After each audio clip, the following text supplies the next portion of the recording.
Scarlett Blade. Hello, ladies and gentlemen, and welcome to Silent Night, Memoirs of a Royal Guard, written by Ansel. Chapter 1. It was all worth it. The hard work, long days, pain, and stress were all going to pay off. Training would be over in a mere 3 weeks, and I'd not only be a royal guard but a Canterlot guardsman, one of the elite. It was everything I had dreamed of and worked towards. The whole company was at attention on the parade ground waiting for inspection. It wasn't like a normal inspection either. At week 9, the Royal Guard training regimen called for the captain of the Canterlot Guard and other officers to come and personally take a look at us. We were the group that had not quit after being worked over for a bit over 2 months. It was our time to shine, as we were all that was left of the original 200 that dared to try. I stood perfectly still, eyes forward, shoulders square. I noticed some of the other trainees' heads moving as they tried to get a look of who would be coming to see us. It was poor form. My posture and stare were unrivaled. They were traits inherited from my father. He had drilled me since I was a colt to be quiet, speak clearly when spoken to, and never let any pony shake your cool. I'm sure he'd be proud to see me that day. The instructor left us out in the sun for about half an hour before returning. Walking alongside the senior instructor was Captain Shining Armor. He would be the one to impress if any pony wanted to be on the Royal Canterlot Guard, or even the more exclusive Celestia's personal house guard. Shining Armor took his time looking us over. The whole Royal Guard had been on edge during and immediately after the Nightmare Moon incident, and Princess Celestia had just simply vanished. It was hard for any pony to believe, and the strain of it showed on the captain. It wouldn't have been obvious on most ponies, but one soldier can read another. It wasn't long before it was my turn to be inspected. Shining Armor paused when he got to me. In hindsight, I don't think it was because I was a particularly impressive-looking soldier. It was more likely the fact that he and I actually looked somewhat alike. We're both white-coated, blue-maned stallions. My mane is darker, of course, and then there was the fact that I'm a Pegasus and he is a unicorn. In any event, if you didn't know any better, you may think I'm a cheap knockoff version. That isn't my fault. I wasn't born too long after he was, and have looked this way all my life, even before he became captain of the Canterlot Guard. Once the inspection was complete, things really got interesting. Shining Armor stopped in front of us, which was highly unusual. Typically by now the captain and officers were on their way back to their duties. This was largely ceremonial after all. He took a moment to address us. Many of you know, or have heard, about the return of Nightmare Moon recently. You're all also aware that she was defeated and that Princess Celestia was safely returned.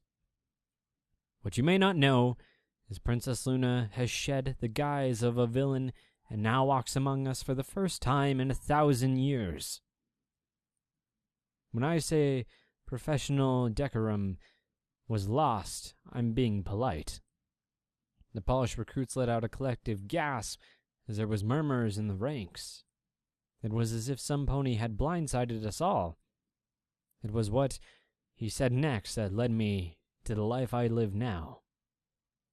It is by the royal decree of Princess Celestia that a new Royal Guard unit be created for the protection of Princess Luna, who will volunteer to join her house guard and protect her, was what he just said, word for word.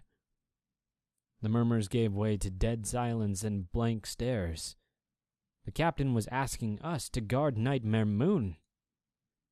There was no sound or movement for what seemed like hours.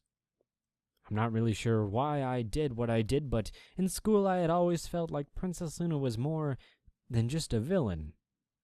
Things had been tough on her as a younger sibling. That happened sometimes. I think that motivated me.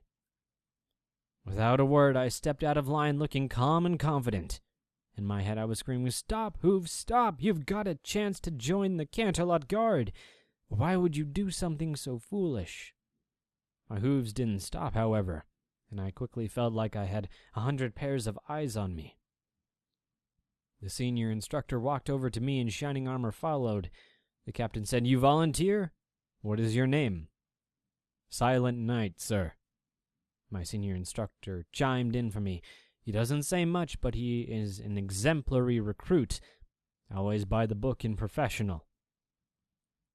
Shining Armor stared at me and asked, "Why volunteer for this? Everybody else seems to think you've made a mistake." Looking back, I sometimes laugh at the 1,000 different thoughts that went through my head. At the time, I had no idea why. Every fiber of my being said I'd done something foolish, but, like Dad had always said to me, never make it obvious to an opponent you've made a mistake. Of all the options I had to choose from, I probably selected the one that makes the least sense. "I have an older sister too, sir," was what I said. What does that even mean?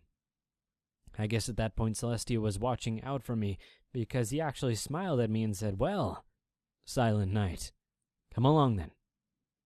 The captain turned and started to march off in the parade ground, and I fell in step behind him. At that point I was completely committed. "Go with your gut and never back down," I heard Dad say in my head. I'm certain that advice extended to Hooves. We left the parade ground and crossed the town to the palace. It was a route all recruits knew well. In the course of training, any royal guard hopeful would march, trot, or gallop this road no less than once a day. I never appreciated the palace for its size now. When you go by quickly, it is just like any other building. When you're going inside, it is miraculous. Only a princess could live in a place so elegant. Shining Armor led me to the small meeting room off of the main hall. "Wait here, please," he said before disappearing. Waiting is something I'm good at. I took my parade stance again. Eyes forward, shoulders square. There is always comfort in that. It wasn't long before he returned, and in his company was Princess Celestia herself. To some this may have been commonplace, but even though I had always prepared myself to be one of the guardians, I was awestruck. I hesitated a moment before bowing down and averting my eyes. She was radiant, beautiful, and perfect, a flawless pony, the likes of which made us all seem crude and mundane. It strikes me that when she spoke, I heard a slight melancholy in her tone. "Only one?" she asked the captain. "For now, princess," he said. "I thought it would be a good idea to go to our recruits first, as we could train them differently and get to them before they had any biases. Most likely have career plans already through, and something like this is never kept secret long." I had taken a risk to peek up at Princess Celestia right then, and she caught me doing so. So much for professionalism. "Silent Knight, do you not have career plans? Do you not fear Princess Luna?" "Always speak clearly when spoken to, even to a princess." "I did and no, ma'am," I said. "Are you certain? You may still decline," she asked me. Was I certain? I am now. I wasn't then, but I had the right answer. "Family forgiveness, princess. Should I not do the same?" I asked. She actually smiled. It was like watching the sun rise after the blackest night. At the time, I had never seen something so beautiful. Of course, I may have biased, as I've always liked it when unicorns smile at me, and the princess was a unicorn and then some. "He will do fine. Please select current members of the Royal Guard that will also be suited to the task and reassign them. Perhaps if they set an example for their peers, we'll have less trouble filling the vacancies in the future," she told the captain. "And see that Silent Knight is made a house guard immediately, unless you think he'll need the remaining weeks of training." Shining Armor nodded and said, "Yes, princess." And just like that, she was gone. I stood up and back at attention, alone with the captain.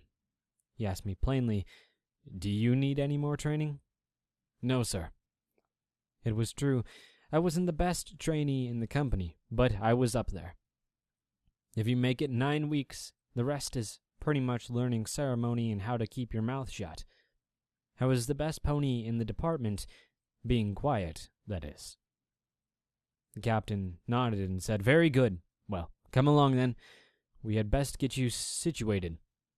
The princess's best designer have put together something special for Princess Luna's house guard, and I think you'll like it." He was right. Well, then I hope you guys have had a wunderbar day. Peace off.